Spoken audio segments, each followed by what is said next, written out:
একটি ভুল সিদ্ধান্ত আপনার পুরো জীবন বদলে দিতে পারে।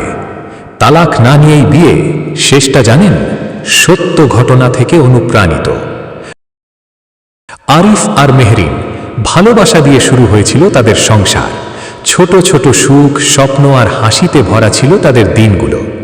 কিন্তু সময়ের সাথে সাথে শুরু হয় ভুল বোঝাবুঝি। তুমি আমাকে সময় দাও না, আমি এই জীবন আর চাই না।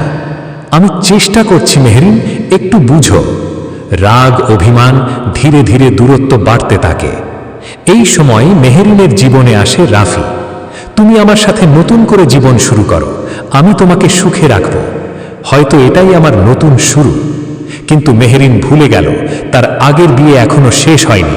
তালাক ছাড়া নতুন বিয়ে অর্থাৎ অপরাধ। মেহরিন ও রাফির বিয়ে হয়ে যায়। এই নাও ডিভোর্স লেটার, এখন আমি মুক্ত। এভাবে কিছুই শেষ হয় না, তুমি ভুল করছো। অবশেষে আরিফ আইনের আশ্রয় নিল।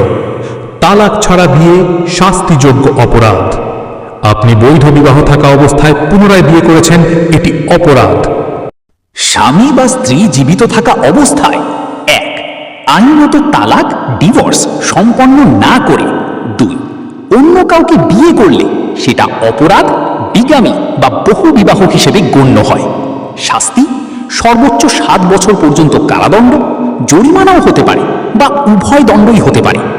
গুরুত্বপূর্ণ বিষয় যেটা অনেকে ভুল বুঝে, শুধু সংসার ছেড়ে চলে গেলে জেল হয় না, কিন্তু ডিভোর্স ছাড়া নতুন বিয়ে করলে তখনই অপরাধ হয়।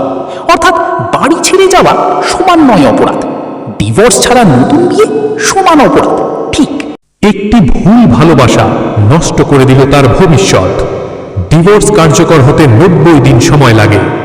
রাগে নয়, আবেগে নয়, আইন জেনে সিদ্ধান্ত নিন। সতর্ক থাকুন, নিজেকে রক্ষা করুন।